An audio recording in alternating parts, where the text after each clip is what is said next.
పరిపూర్ణులు కావాలని నేనెవరు అని పరిశోధనలో పరితపించి ధరించుటకు 1975వ సంవత్సరంలో మధ్య గ్రామంలో రామకోటి ఆశ్రమ ప్రాంతమైన మామిడి తోటలో నిర్మించుకొని భగవన్నామ స్మరణతో 3 సంవత్సరముల కాలము మౌనదీక్షను చేసి రామనామ జపం చేస్తూ కోటి నామాలను లిఖించి భద్రాద్రి రాముల సన్నిధికి చేర్చి అనంతరం ఎన్నో ఒడిదుడుకులు శరీర మానసిక బాధలను అనుభవించి చివరకు సన్యాసమే సన్మార్గమని భావించి సన్యాసిగా ఎదిగిన మహాస్వరూప అందుకోమా నీరాజనములు. ఇక ఆశ్రమముల వివరములు.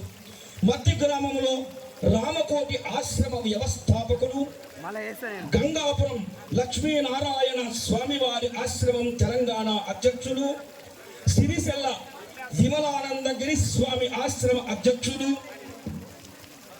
ముంబై భీమండి విద్యానందగిరి స్వామి ఆశ్రమ అధ్యక్షులు, విజయవాడ ప్రశాంత గీతాశ్రమ అధ్యక్షులు, శ్రీ కాశీ శ్రీ మలయాళ స్వామి వారి మఠ అధ్యక్షులు, అఖిలాంధ్ర సాధు పరిషత్ అధ్యక్షులు, వేదాంత విజ్ఞాన సభ అధ్యక్షులు, సనాతన వేదాంత విజ్ఞాన సభ అధ్యక్షులుగా ఎన్నో పదవులు అలంకరించినటువంటి మహోన్నత వ్యక్తి మన పరమాత్మానంద స్వామి గారు.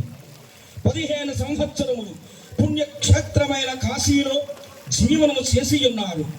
ముఖ్యముగా 1987 నుంచి 1990 వరకు చిత్తూరుదని పుత్తూరు దగ్గర సదాశివ కోనలో 3 సంవత్సరములు మౌన దీక్షలు కావించినారు.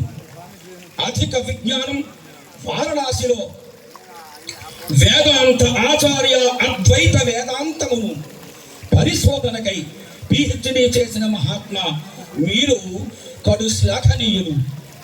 ఆర్య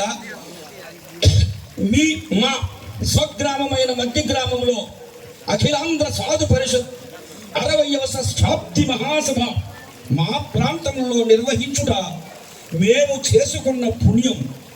వివిధ రాష్ట్రాల నుంచి సాధు సత్పురుషులు, పీఠాధిపతులు, ఆశ్రమాధిపతులు, సన్యాసులు, సాధు మహాత్ములు, సాధు మాతాజీలు సభలో పాల్గొని తమ తమ ఆధ్యాత్మిక ఉపన్యాసములను ప్రబోధములను చేసి మమ్మల్ని ఆధ్యాత్మిక పరులుగా తీర్చిదిద్ది మమ్మల్ని అందులో భాగస్వాములను చేసి రుజుమార్గ ప్రయాణ నిమిత్తము దశాదిశ నిర్దేశాలను తెలియజేసిన మహాత్ములందరకు పేరు పేరున అశేష భక్తజన మందారము అభినందనలతో మీ కృపా కటాక్షములను కోరుతూ భక్తితో అందించిన ఈ సన్మాన పత్రిక ఇట్లు మధ్య గ్రామ ప్రజలు కూర్పు సామవేదం బాలసుబ్రహ్మణ్యం స్వామివారి పాదాలకు నమస్కరిస్తూ సమర్పిస్తున్నటువంటి సన్మాన పత్రం.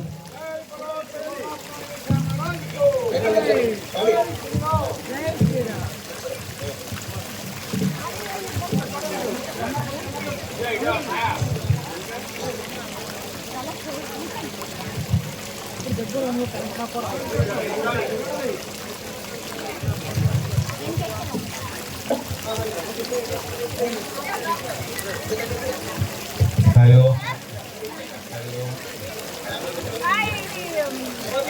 అఖిలాంధ్ర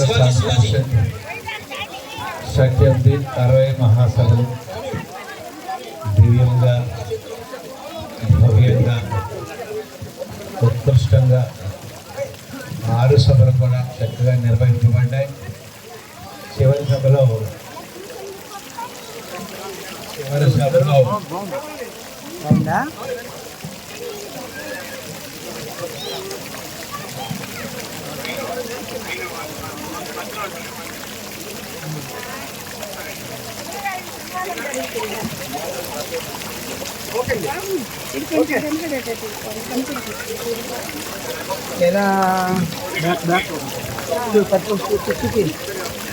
ఈరోజు మనకి షష్టమ మహాసభ దివ్యంగా భవ్యంగా నిర్వహించినటువంటి